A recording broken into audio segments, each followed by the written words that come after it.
Hello friends, welcome to Dreamweaver Crocheting with Love.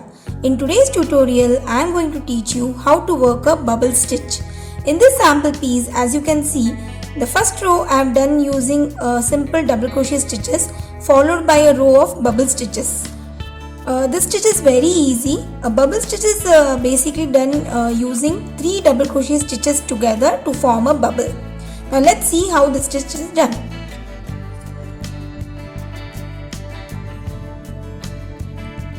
For the row of bubble stitch, I am going to chain 2 and turn my work.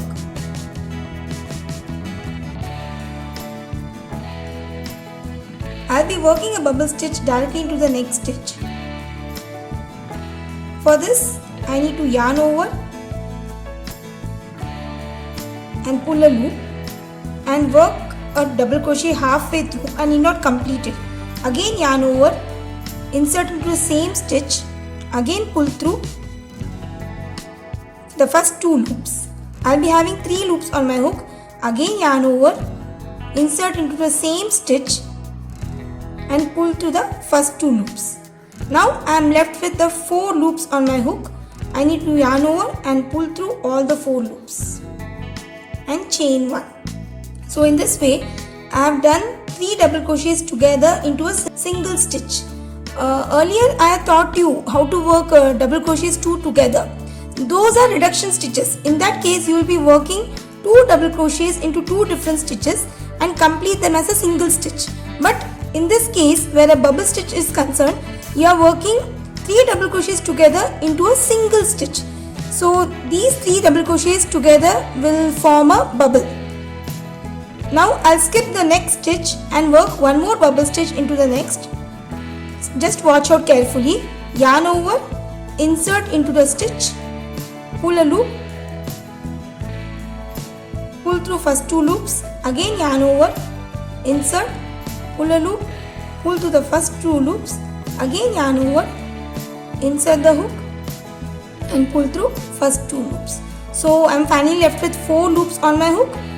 I shall yarn over and pull through all the 4 loops and chain 1. Now I need to skip the next stitch and continue this sequence till the end of the row. So here I am done with my second row of bubble stitches. I have ended with a double crochet on top of my third chain. Now I need to chain 2 and turn my work. This is the back part of our bubble stitches and this is the front portion. Here you can see the elevations because you have clubbed 3 double crochets together to form a bubble. As I had shown in my sample, the first row was full of double crochets followed by the second row of bubble stitches. Now again third row I'll be making using simple double crochet stitches. Since I'm turning in each of my row, that's why I have done double crochets as a row in between. In case if you're working in rounds, for example if you're working a baby cap, then you can make all the rows using these stitches itself. You need not turn in that case. So the bubbles will be prominently seen. I have done a cap using that. I'll show you at the end of the video. So just watch out. Again for the third row, I'll be making 1 double crochet on top of my bubble stitch. As well 1 double crochet in between the chain 1 space that I had given earlier. So you have to work double crochet on top of the bubble stitch as well as on the chain 1 space between the 2 bubble stitches. At the end you should see to that the number of double crochets that you had earlier should remain the same. So number of double crochets should not change provided there are no increases.